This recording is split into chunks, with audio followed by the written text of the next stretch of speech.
manter a chama acesa. E aí está um grande segredo para a nossa vida, porque já estou com 41, vou fazer 42 esse ano, e esses 42 ou 41 anos de vida dentro da igreja, e eu já vi muitas pessoas que estavam ali, firmes no trabalho, no servir, no se entregar a Deus, ao longo do tempo deixarem essa chama se apagarem, se esfriarem, não estarem mais ali servindo a Deus, não estarem mais fazendo a obra de Deus, e muitos até se perderam nessa caminhada, e hoje não mais nem estão numa vida cristã. Não apenas deixaram de servir, mas como até mesmo deixaram de caminhar com Cristo, que qualquer um dos dois é ruim. Nós somos feitos para servir a Deus. Nós somos feitos para cumprir o propósito do Senhor. E como é que a gente mantém todos os anos, o passar do tempo, 10, 15, 20, 30, 40 anos, com a chama acesa, com aquele mesmo vigor, com aquela mesma vontade, com aquela mesma paixão? E nós vamos falar um pouquinho sobre isso hoje. Você já percebeu o quanto é difícil manter a chama acesa? Seja onde for, no amor, na paixão, no trabalho, no serviço para Deus, muitos começam a 1000 por hora e de repente a chama se apaga. Por que será? E aqui fala que existem alguns fatores que podem apagar a sua chama. E exemplos são o pecado, a religiosidade, a inflexibilidade, a vergonha e o medo. Pastor, como o pecado pode apagar? O pecado, porque ele nos afasta de Deus. A religiosidade é porque ela, na verdade, nada mais é do que uma mentira de uma vida cristã. É apenas um clube social. A religiosidade é aquele que vem simplesmente por vir, está ali, simplesmente por estar. A religiosidade não tem vínculo, não tem intimidade. Tem conhecimento, mas não tem intimidade com o Pai. Então é uma das coisas que nós temos que tomar cuidado ao longo do tempo. Porque às vezes a pessoa vai, conhece a palavra, se torna íntima de Deus, mas com o tempo ela começa a fazer isso apenas como uma prática normal, como algo que ela faz toda semana. E aí entra a nossa autoanálise. Eu sempre falo que um dos maiores problemas das pessoas é fazerem uma autoanálise, é olharem para si mesmo, é olharem para dentro de você mesmo e falar assim: puxa vida, deixa eu ver como é que eu estou, e ser sincero, sabe, ter uma sinceridade na sua reflexão. Poxa, eu estou bem, estou andando com Cristo, estou fazendo a vontade de Deus? Não, espera aí, eu preciso melhorar nessa área, eu não estou tão bem aqui, eu não estou fazendo isso, eu não estou fazendo aquilo, sabe? É ser sincero. Tem gente que tenta fazer uma autoanálise, mas nunca olha para si mesmo de fato. Ele acha que sempre ele está bem, mesmo quando às vezes está vivendo uma vida cristã muito rala. A inflexibilidade, que acha que tudo tem que ser do seu jeito. A vergonha, eu não sou capaz, não posso. E o medo, será que vai acontecer? Olha só o que Paulo, em 2 Timóteo, no capítulo 1, no verso 16, diz: por isso quero lembrá-los de avivar a chama do dom que Deus lhe deu quando impus as mãos sobre vocês. E eu quero chamar a sua atenção aqui, porque ele fala assim: quero lembrá-los de avivar a chama. Ele não fala que Deus iria avivar. Pelo contrário, ele fala que nós precisamos avivar, nós precisamos fazer a nossa parte. Tem gente que fala assim: Deus, aviva o meu coração, mas ele não faz nada para que Deus possa cumprir isso na vida dele. Ele não ora, ele não jejua, não lê a Bíblia, não faz nada de nada. Ele acha que simplesmente Deus vai, num estralar de dedo, avivar o coração dele. Não é assim. É nós que buscamos o avivamento dentro da nossa vida. É nós que fazemos com que a chama se mantenha acesa. É certo que Satanás explora nossas fraquezas, no intuito de nos enfraquecer e nos fazer desanimar da vida cristã e dos sonhos e dos projetos de Deus. Isto ele consegue através do espírito do medo. Esse é um espírito enviado do inferno contra as nossas vidas.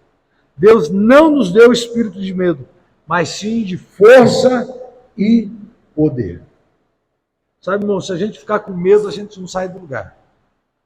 Se você ficar com medo, você não sai, você não levanta de manhã.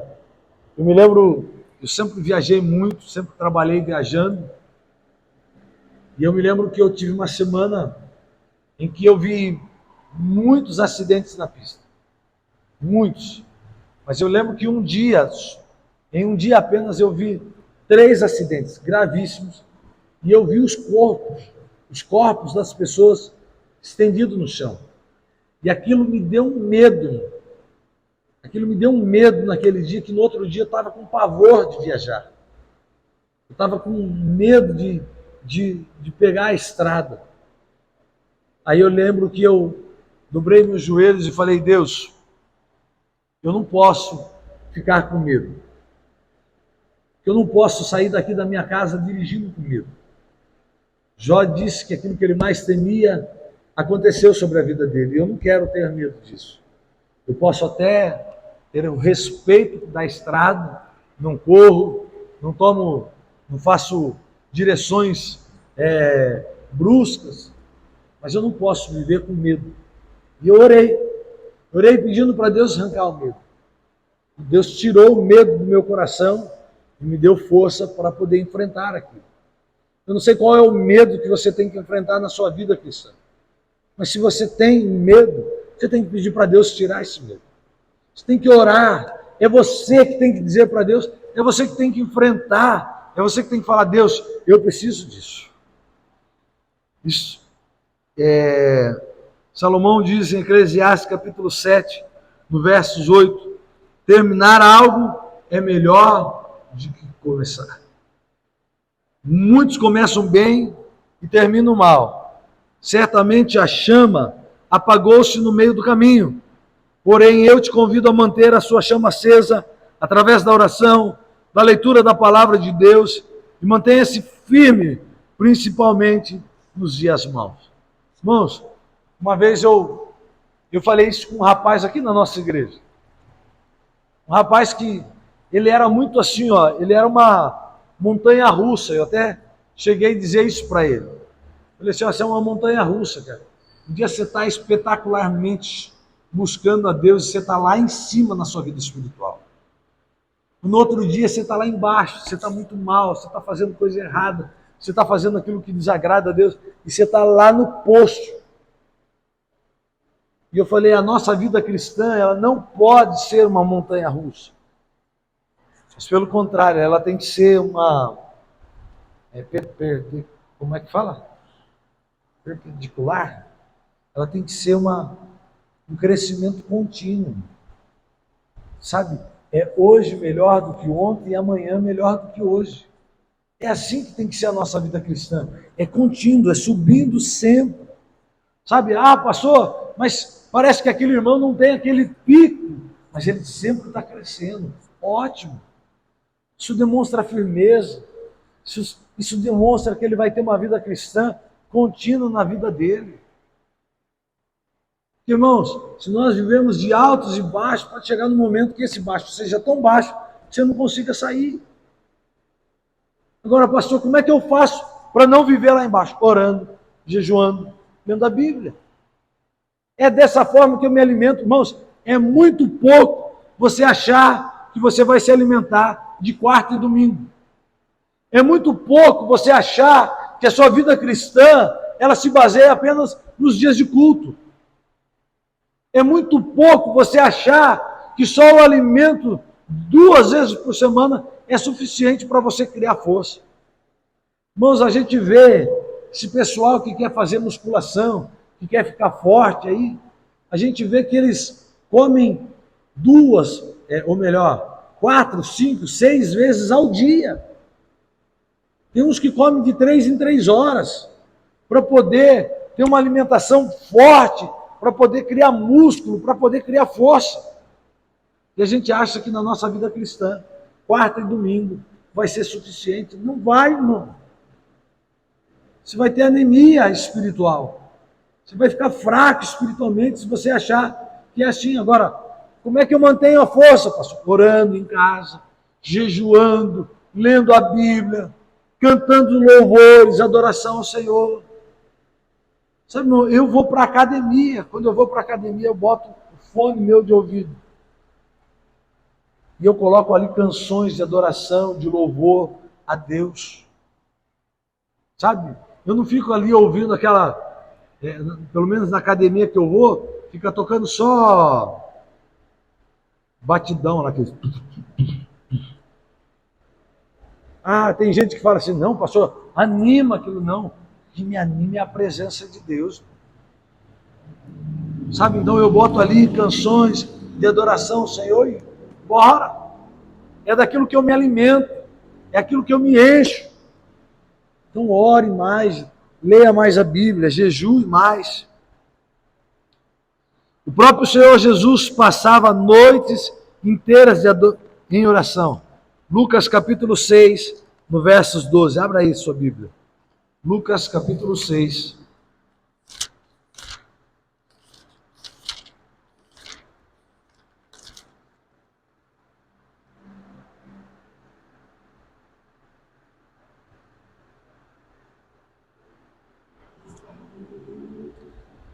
Lucas 6, versos 12, diz, certo dia, pouco depois, Jesus subiu a um monte para orar e passou a noite orando a Deus. Irmãos, se o próprio Jesus orou, por que é que nós não temos que orar? Se o próprio Jesus, volta e meia, ele se retirava das pessoas para orar, por que a gente acha que a gente não precisa orar? Por que o cristão de hoje acha que não precisa orar? O que significa que colocar lenha de manhã é o mínimo que precisamos fazer para manter o fogo aceso. O cristão que ora apenas de vez em quando, uma vez por semana, ou quando lembra, será que ainda tem fogo aceso? Esse é o motivo de nossas orações serem frias, porque não fazemos com frequência. Você precisa orar todo dia para manter o fogo aceso. Pastor, parece que minha oração nunca vai. Parece, pastor, que eu não tenho fogo na oração. É porque você não ora sempre. Se você orar sempre, buscar Deus sempre, você vai ver que você vai ter força para poder caminhar. 3 coisinhas que também fazem a nossa chama se apagar: depressão, estresse e ansiedade. Escute bem, 3 coisas que fazem a nossa chama se apagar: depressão, estresse e ansiedade. Irmãos, o que eu tenho ouvido de pessoas falar assim, como eu estou ansioso, eu estou meio depressivo, estou estressado. Sabe, irmãos, escute bem, depressão é o excesso do passado. É a pessoa se amargurar pelo passado. Irmãos, esses dias atrás a pastora perguntou para mim assim, se você tivesse uma maquininha do tempo, você não queria voltar para ver as coisas lá no passado, como que foi, como que era, né? Assim, dá uma olhada de como era o passado. Eu falei, não. Mas você não tem curiosidade só para ver, assim, sabe, como que foi os discípulos? Eu falei, não. Eu falei, o passado foi. O passado para mim é história. Já foi, eu conheço a história, ótimo, maravilhoso, eu não tenho essa curiosidade. Pastor, aí ela não continuou, nós só estávamos falando dessas curiosidades, mas aí eu te pergunto, pastor, você não tem curiosidade do futuro? Não, o futuro a Deus pertence. A ansiedade é o excesso de preocupação pelo futuro. Como que vai ser amanhã? O que vai acontecer lá na frente? Que não sei o que. Irmãos, está na mão de Deus. Ser ansioso é entender que eu estou desconfiado daquilo que Deus vai fazer.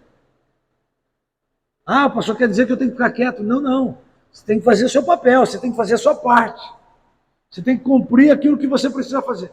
Mas você não pode ficar ansioso. Ah, vou morrer por causa do futuro. Não. E o estresse é o excesso do presente. É uma pessoa tão preocupada com o dia de hoje, que ela fica estressada, preocupada. E ela não aguenta viver, irmão. Eu tenho que entender que a minha vida e a sua vida está na mão de Deus. O passado não muda, o presente nós estamos fazendo quando nós cumprimos a nossa parte do propósito de Deus, e o futuro está nas mãos de Deus. Nenhum incêndio começa grande.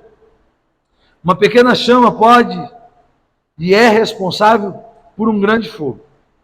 Assim também como pequenos vacilos, pequenas falhas, o pecado, a religiosidade, a inflexibilidade, vergonha, medo, podem produzir um novo fogo. Aí vivemos uma técnica usada por bombeiros em algumas ocasiões que se chama fogo contra fogo, que é um fogo criado para combater outro fogo. Enquanto uma pessoa com uma mangueira se encarrega de não deixar as labaredas saírem do controle, esse fogo avança em direção ao outro, e quando eles se encontrarem, perde força e se apaga. Sabe, irmãos, é esse o receio que a gente precisa ter, tomar cuidado, sabe, de não deixar o fogo do medo, o fogo da inflexibilidade, o fogo do estresse, o fogo da depressão, apagar, vir de encontro ao fogo do Espírito Santo, ao fogo pela paixão de Deus. Pelo contrário, a gente precisa seguir em frente e deixar o fogo do Senhor arder. Eu entendo aqui que todos os motivos que fizeram esfriar depois somem, ficando só o estrago. A chama em seu coração precisa ser cuidada para não se apagar, por isso precisamos sempre estar atentos e buscar constantemente a presença do Senhor para não esfriar. Se algo aconteceu como um balde de água fria em sua vida, saiba que o Senhor te ama e quer reacender a chama para fazer de você uma brasa viva e uma luz nesse mundo. E aí a frase final diz: você só pode manter a chama acesa se estiver próximo do fogo. Aí, irmão, entra estar na igreja. É estar próximo de pessoas também que sejam cheias. Então tome cuidado. Tome cuidado de ficar do lado de pessoas que, ao invés de acenderem o fogo de Deus, a paixão de Deus na sua vida, tentam esfriar. Eu, ontem, conversando com um menino, na verdade na madrugada, de ontem para hoje, ele estava lá no velório com a gente, ele disse, a minha mãe perguntou para ele, falou assim, você não estava namorando? E a sua namorada? Como que está? Ele falou, eu terminei. A minha mãe falou, mas fazia tempo que você estava namorando. Ele falou, fez 1 ano e meio que eu estava namorando. Eu terminei porque ela não deixava eu fazer faculdade. Ela não queria que eu fizesse a faculdade, então eu terminei, porque eu falei assim, poxa, ela não quer me ver crescer, então eu vou terminar com ela. Não sei se por ciúmes, o porquê dela não querer, mas ela não queria. E ele tomou uma decisão, irmãos, de não ficar com aquela namorada, porque aquilo estava atrapalhando ele de crescer. E às vezes, a gente não faz isso com as nossas amizades. Às vezes a gente está vendo gente que está ali desanimando a gente na vida cristã, e a gente continua deixando ela perto. A gente continua deixando ela falando no nosso ouvido. Sabe, irmão? Faça isso. Se tiver que se afastar dessa amizade, se afaste. E se aproxime de pessoas que fazem com que a chama continue acesa. Que o fogo continue aceso dentro do seu coração. Sabe, irmãos? Para que quando nós tivermos, daqui a alguns 20, 30, 40 anos, nós tivermos de repente com 80 anos, 90 anos, a chama pela paixão de Deus, pela presença de Deus, continue acesa em nossas vidas. Amém? Mas, pastor, então qual é o segredo para manter a chama acesa? Orar, jejuar e ler a Bíblia. Diga comigo, eu preciso orar, jejuar e ler a Bíblia. Amém? Mantenha a chama acesa. Se coloque em pé, meu.